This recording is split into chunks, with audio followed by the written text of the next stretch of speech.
तो सांग मैंने आज कहीं हठात मो स्वामी मन पड़ा मत टे बुले नवा लगे डेटिंग रे बाहागर 3 वर्ष कंप्लीट होगापर आज फास्ट टाइम आम स्वामी स्त्री दिए झील को घर छाड़ी देकी गलु एमती फिल होता कि मु सतुक गर्लफ्रेंड।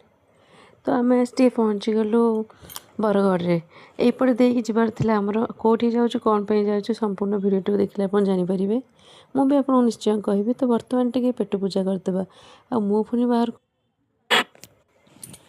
तो बाबू आम आज बाइक टू चेंज कर देइछंती तांको स्कूटी देकी तांको सांगर बाइक टू आनी से आज मत पूरा डेटिंग रे आनी भुवनेश्वर।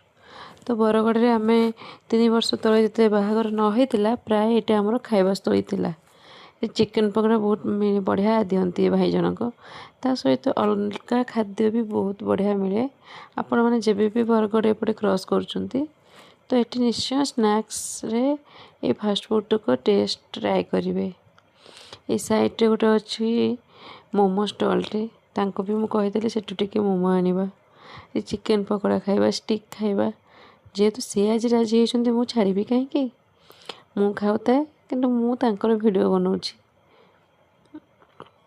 तापर आई लव मोमो देखो ये स्टॉल टी को डोसा तो किए खाए आज नॉन भेज रे भेज तो आम टे चिकेन स्टिक ट्राए कलु तापर चिकेन पकोड़ा तापर मोमो तापर आम जीवु आमर गंतव्य स्थल को माने जो जीवार अच्छी एक्चुअली सांग मैंने आम एक्चुअली रसुलगढ़ टे जीवार अच्छी ये बटे आम आसिक टंकपाणी बाटे सर्टकट ये बरगढ़ टे खाईदेलु।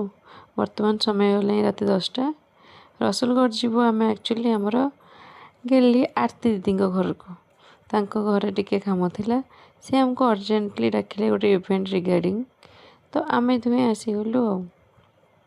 आज मत एमती फिल हो सत्य कि मो गर्लफ्रेंड आ से मो बॉयफ्रेंड। तो सांग मैंने एमती कौ मैंने सब आफ्टर मैरिज पर हजबैंड सहित नाइट डेटिंग रे आसती तो मत कमेंट रे कहतु क्या केमती लगे। तो सही समय भितर आमर खाଇବା सरीगला आम आसी पहुँची गलु आरती दीदी घरे। तो कबाट टे अनलक कर आसीगले आमर महारानी हिता कि लाज देख दीदी तो घरे बस आमर भिणी भिणी कि गोटे लंबा प्रणाम कलु ये आमर जोई पुआ। तो दीदी भी घरे आम कौन खाଇବା व्यवस्था करची ताको खाई देकी आम चटापट आम घर को बाहरी जीवु रोचु सांग माने गुड नाइट।